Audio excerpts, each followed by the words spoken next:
سلام كميت صنع فتواتن كبراتن نايز يوتيوب channel تقاتلتي نزعلت سحرنا لكم حصرتن واناون زيناتات كم تلمد حزنا لكم قريبنا لنا فلما لايك شير سبسكرايب እንዳገበርኩም ክሳብ ፍጻሜ መደብና ሓቢርኩም ናኽጽንሖ በኸብረን ዕድም ፕሬዚደንት አሜሪካ ዶናልድ ትራምፕ ኣብዚ ሕምብጽ ጸልእዎምን ብሓያል ብዝነቕፍዎምን ነባር ፕሬዚደንት አሜሪካ ጆ ባይደን ዝተወሰኑ ሓያለ ውሳነታት ቀዲዶም እዮም ሓደሽቲ መምርሒታትን ፕሬዚዳንታዊ ትእዛዛትን እውን ብምፍራም ናይ መንግስቲ ጆ ባይደን ቀዲዶም ደርቢሞ እዮም ጆ ባይደን ኣብ ልዕሊ ብልጽግና ውሪዶሞ ዝነበሩ እገዳ ግና ንኽቕጽል ፈሪሞም ኣለዎ ኣገዛዝ ስርዓት ብልጽግና ኣብ ገዛ ህዝቡ ጨከነን ንሰላም ኣይቅብልን ብዝብል ትራምፕ እውን እዚ ናይ ባይደን ትእዛዝ ተቐቢሉ ባይደን ልክዕይ ዝብል መልእኽቲ حليف يركبالو لو مدبداب بحيزو نا وايت هاوس زمرح ولا كوانت زي حلوة أمريكا إيد كأكبرنا بلا إذا سلفي تبعوي أم مسكلة داباي ولا كوانت زي واتسا أزي ببايدن استقبر أقرأ بترامب كقتل تغير الله أزي دما أزاقرم كوينو يركبالو جو بايدن أما أخلاي مبراقن إيشان إيرتران حيزم وزنور بوليس زقايا يورو دونالد ترامب أمريكا أبلع لسرعات بلتسقنا تسعبو بوليس قنا نخقير آي قبر وان قدم حدا ورحد بدابي كاب ترامب ناب كبر بريزنت إساياس أفوركي حقوس دبلوماسياو عواتيو عبيني إرترا خوررية أبزول اللزل ساعات أزنا إقدا زينا مسمعنا خعا عبي دبلوماسياو عواتيو قدم ورح ريدوان حسين ناب أمريكا أمري حموالا كوانتا تمحصنو إربين ماسينغان تتحاتتو كعرزي خالة قداي دونالد ترامب أو دبلوماسيا ودقت منغست إثيوبيا عبي مسمار حريمو مالبو سرعات بلصقنا قد فداسيا مريقو كابقوبا مستملسة بفير مازده مقناي دونالد ترامب إقدا تتصبي والو الزخاي أكل دما كالي دبلوماسيا ورسن حمام رأسلو 40 كلتن هاقرات بعالي إنجليز جرمنن تحبابيرن سرعات بلصقنا أبلع لسابات فتسمو قفعي عالمي فلطو زبلنا حبار مقلسي نود حبرات منغستات تيوانا اللوا ود حبرات منغستات مبل 80 عامت أبز ذكرلو نايلمو على أود سب كم زعمسل قفع زفتسم زولو أجازاز أزملكت دبدابي منغست بلصقنا أب جنبار دبلوماسي جنبار 5 مزرعي كالي إحمام رسن خوينلو أبتقد 4 عامت استكبر أجدا تناوحي نز أجدا بفيرم أمزز لقجة بايدن أزدما نتب 4 كيلو زلو ود بشاشا قسم السبر أجدا أينيرو سرعات بلصقنا بسنك أجدا أمريكا كابت هاجر زرخ بسانتين كم زي هلن انتهالي ون نبيت صحفة دحننتن نمكلا خال سراويت تهاجر كيو علو بعتو زكاتات اليو از اقدا دحر موراد كساب كل تشعن 23 سرعات بلصقنا كاب أمريكا تراي كرخ بزنبره 130 مليون دولار سيئينيو ازون ندحننتن تصصتان ان نايل معت سرحت زوعل ويدما نمكلا خال تكال تهاجر كوهاب زنبره دغاف تقاريصو كم مالتيو ازنا أمريكا اقدا تراي ولا كو انت مساله قالت عقلاتن هاجراتن ون تماساسال سقمتن خوسدا زدفافر دبلوماسياوي محرمتيو نابنت جو بايدن از فيرما دحر مفرامم اكل تشعن 21 حبرت أوروبا منغست بلصقنا دلاي خويناتيخا سلازن خوينات كتوعلو تخيليخا بزبل كهبو زنبره 86 مليون دولار كلكيلو ويو كاب كل تشعن 21 كساب كل تشعن 22 بانك عالم اوشت إثيوبيا نتمهرتن محبراو لمعاتن مديبو زنبره 600 مليون دولار ون اقيدو ويو جرمنن انجليزن هاجرات كاربيان ون بخلتي اوسم معات كهبو از حساب دغاف سريزن اوين بحافشا خامناي بايدن فيرمات حيزو كساب مفارق كل تشعن 24 إثيوبيا كابناي وصا رديت بقطع خطرخبت تخيل زنبره لعل 1 بليون دولار اب تግራይ امحران اورميان بزكايدو زلو وقعت مخنيات تقاريصم يم ازنا بايدن دبدابي زسعبو قصعاتيو حجون انت خونه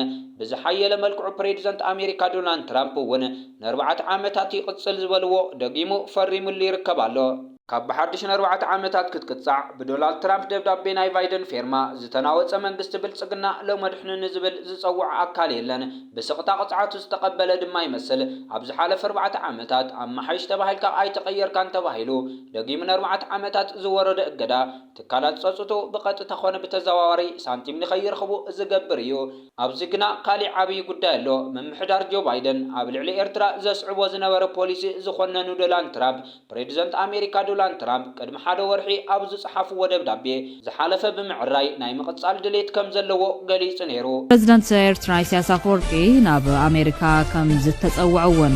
أفوت ميديا مرغغاص كيلولون ኣብ መንጎ ፕረዚደንት ኢሳያስ ኣፈወርቅን ምሕዳር ፕረዚደንት ኣሜሪካ ዶናልድ ትራምፕን ዓመታት ተበጣጢሱ ዝጸንሐ ዝምድናታት ናብ ንቡር ንምምላስ ሓድሽ ዲፕሎማስያዊ ጻዕሪ ይካየድ ከም ዘሎ ይሕበር ኣሎ። ይኹን እምበር ኣብ መንጎ ክልቲአን ሃገራት ዘሎ ዓሚቕ ፍልልያት ድርት ቁጠባውን ጸጥታውን ዓቕሚ ኤርትራን ነዚ ዳግመ ምትዕርራይ ጻዕርን ከይዕውት ዓብዪ ዕንቅፋት ክኸውን ከም ዝኽእል ተመራማሪ ጉዳያት ቀርኒ ኣፍሪካ ማህደር ነሲቡ ይሕበር። ቅድሚ ሓደ ወርሒ ሚኒስትር ዜና ኤርትራ ፕረዚደንት ኢሳያስ ኣፈወርቂ ካብ ፕረዚደንት ትራምፕ ደብዳቤ ከም ዘብጽሖ ኣፍሊጡ ነይሩ። ኣብ መወዳእታ ወርሒ ነሓሰ ወኪል ኤምባሲ ኤርትራ ምስ ሓደ ኣማኻሪ ዋይት ሃውስ ሕሉፍ ጸገማትን ኣብ መጻኢ ዘተን ምትሕብባር ንምቕያር ከም ዝተስማዕምዑ ገሊጹ ነይሩ እዮም። ፕረዚደንት ኢሳያስ ኣብ ቀረባ እዋን ኣብ ዝገበሩ ቃለ ምሕተት እውን ምስ ኣሜሪካ ሃናፂ ዝምድናታት ንምክያድ መሰረት የንጽፈሎ ኢሉ እዩ። ጆ ባይደን ዘባላሸወ ይዕር ኣለኹ ዝብል ደብዳቤ ናብ ክቡር ፕሬዚደንት ኢሳያስ ኣፈወርቂ ዝሰደደ ዶናልድ ትራምፕ ኣብ ልዕሊ ኢትዮጵያ ዝወረደ እገዳ ግን ልክዕይ ብዝብል ኣጽዲቖም ኣለዎ። ናብ ክቡር ፕሬዚደንት ኢሳያስ ኣፈወርቂ ናይ ሽርክነት ደብዳቤ ብዝጸሓፈሎም መጻብዕቲ ኣብ ልዕሊ ስርዓት ብልጽግና ድማ መቕጻዕቲ ንምውራድ ፈሪሞም ኣለዎ። እዚ ንዓብዪ ውድቀት ክኸውን ኣኽኢሉ ንኽቡር ፕሬዚደንት ኢሳያስ ኣፈወርቂ ድማ ዓብዪ ዲፕሎማስያዊ ዓወት ኮይኑ እዩ ዝርከብ። ጀነራላት ኢትዮጵያ መንእሰይ ኣኪቦም ናብ ዓሰብ ክተት እንተኢሎሞ መንግስቲ ኤርትራ ናብ ኩናት ክኣቱ ዝኽእል ከምዚ ዝኣምሰለ ዓወት ኣብ መድረኽ ዲፕሎማሲ ቅድም ኢሉ ብምዕዋቱ እዩ ክኸውን ፕሬዚደንት ኣሜሪካ ዶናልድ ትራምፕ ንፕሬዚደንት ኬንያ ዊልያም ሩቶ ገና ናብ ዋይት ሃውስ ከይኣቱ ድሕሪ መረፃ ቴሌፎን ብምድዋል ብዛዕባ ቀርኒ ኣፍሪካ ኣዘራሪብዎ እዩ። ንኽቡር ፕሬዚደንት ኢሳያስ ኣፈወርቂ እውን ደብዳቤ ዝጸሓፉ ኮይኖም ንስርዓት ብልጽግና ከዓ ብኣንጻሩ ናይ እገዳ ደብዳቤ ወፂዎ ኣሎ። 130 ሚልዮን ህዝቢ ዝመርሕ ስርዓት ብልጽግና ናይ ሕብረት ኣፍሪካ መእከቢት ኣብ ዝኾነት ሃገር መራሒ እየ ኢሉ ዝተቐመጠ ኣብይ ኣሕመድ ናይ ዓለምና ሓያል ፕሬዚደንት ዶናልድ ትራምፕ ኣብ ዝሓለፈ 9 ተዋርሕ ኣዘራሪብዎ ዘይፈልጥ ምዃኑ ከይኣክል ከዓ እገዳ ኣጎልቢብዎ ኣሎ።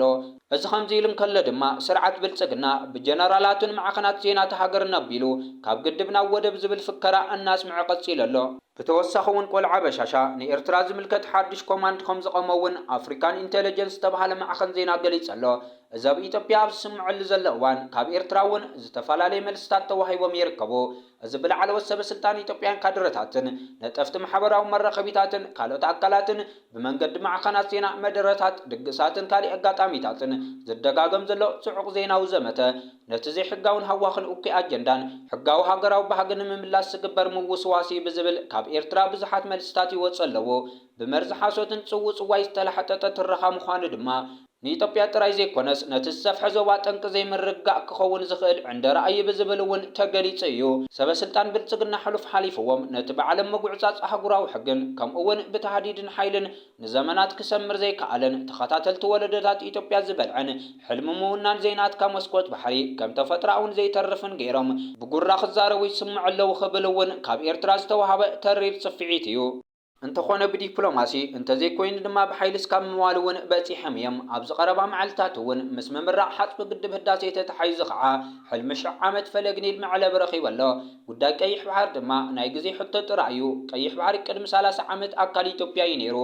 ናይቲ ማሊ ጌጋ ከዓ ጽባሕ ክእረም እዩ። ከምኡውን ኢትዮጵያ ኣብ ቀይሕ ባሕሪ ዋንነት ወደብ ዓሰብ ታሪኻዊ መሰል ኣለዋ ክብሉ ተሰሚዖም ካብ ጂኦ ፖለቲካዊ ቁማር ተጎልቢቦም ከዓ ነዚ ዓጀውጀው እዚ ርትዓዊ ሃገራዊ ፖሊሲ ንምምሳል ብጽዑቕን ሰፊሕን ሸፈነ ማዕኸናት ዜና ዝተሰነየ ጻዕርታት ክካየድ ቀንዮም ኣለዉ ኢሉ ኣብ መወዳእታ ድማ ላዕላዊ መስኮት ባሕሪ ናይ ምውናን መርዛም ኣጀንዳ መንግስቲ ስርዓት ብልጽግና ሓላፍነት ዝጎደለን ዘላቕነት ኣልቦን እዩ። ሓደገኛ ድብልቕ ታሪኻዊ ጥምዘዛ ቁጠባዊ ዘይተገዳስነት ኮኔልካ ዝግበር ምስሓት ኣንፈት እዩ። መራሕቲ ስርዓት ብልጽግና ኣብ ክንዲ ብዋጋ ዘባዊ ሰላም ፖለቲካዊ ህላው ምርግጋጽ ምቁማር ነቲ በብኸባቢ ተወሊዑ ዘሎ ዘቤታዊ ግጭታት ንሱ ዘስዕቦ ቅልውላው ፍትሕ ኣብ ክንዲ ምንዳይ ህዝባዊ እምነት ንምንዳይ ክጽዕር እዩ ዝግባእ ዝብል እቲ ካብ ኤርትራ ዝተሰምዐ ተሪር መግለጺ ዘርድእ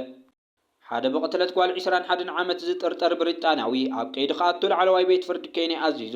ኣግነስ ዋንጅሩ ኣብ መጋቢት 2012 ኣብ ሓደ ሆቴል ኣብ መኽዘን ርስሓት ሽቓቕያ ሞይታ ተረኺባ ንስድራ ቤታ ጽንዓት ዝተመነየ መንግስቲ ብሪጣንያ ፍትሒ ክረኽቡ ኣድላይ ምትሕባር ክገብር ምዃኑ ቃል ኣትየሎ። ፕሬዚደንት ኣሜሪካ ንሓንቲ ካብ ኣመሓደርቲ ፌደራላዊ ባንኪ ኣሜሪካ ካብ መዝነታ ክኣሊ ከም ዘይኽእል ቤት ፍርዲ ወሲኑ ምስ ላዕለዎት ሓለፍቲ ናይቲ ፌደራል ሪዘርቭ ተባሂሉ ዝፍለጥ ኣገዳሲ ትካል ዘይተቃደወ ዶናልድ ትራምፕ ነታ ጸላም ኣሜሪካዊት ዝኾነት ልሳኩክ ምስ ዕድጊት ገዛ ዝተተሓዘ ምጥፋእ ፈጺማ ብዝብል ዘይተረጋገጸ ክሲ እዩ ከኣልያ ዝፍትን ዘሎ። ንኣቦ ወንበር ቦርድ ናይቲ ትካል ዝኾነ ጀሮም ፖል እውን ክነቕፎ ጸኒሑ እዩ። እቲ ማእኸላይ ባንኪ ወለድ ልቓሕ ከጎድል እዩ ትራምፕ ዝጠልብ ዘሎ። ፖሊስ ሶማሊያ ኣብ ማሕበራዊ መራኸቢታት ንፕሬዚደንት እቲ ሃገር ጸሪፎም ንዝበሎም ሰባት ኣብ ቀይዲ እትዩ እቶም ኣብ ቲክቶክ ክስዕስዑ ዝረኣዩ ሓያሎ ንኣሽቱ መንእሰያት ፕሬዚደንት ሓሰን ሼክ መሐመድ ኣብ 2022 ንምርጫ ንዝተጠቐሙሉ ደርፊ ግጥሚ ቀይሮም እዮም ብጽዩፍ ቃላት ክላገጽሉ ዝስምዑ። ኬንያዊት ኣትሌት ፌዝ ኪፕዮገን ኣብ ጃፓን ታሪኻዊ ዓወት ተጎናጺፋ ጓል 31 ዓመት ፌዝ ንራብዓይ ግዜ ኣብ 1500 ሜትሮ ቅድድም ጉያ ብምስዓርያ ክብረ ወሰን ክትመዝግብ ክኢላ ዘላ ነቲ ተመሳሳሊ ክብረ ወሰን ዝሓዘ እንኮ ወዲ ተባዕታይ ፍሉጥ ሞሮካዊ ሂሻም ኣልጎርጂ ክትመዓራረዮ ምብቃዓ እውን ዓለም ኣዛሪባ ኣላ። እምበኣር ከስነ ዝዕለት ሰሓረናልኩም ሓጸርትን ዋናውን ዜናታት ነዞም ተኸታተልኩሞም ይመስሉ ነይሮም። ቀጻሊ ብኻልኦት ሓበሬታታት ክሳብ ንራኸብ ሰሰናዩ።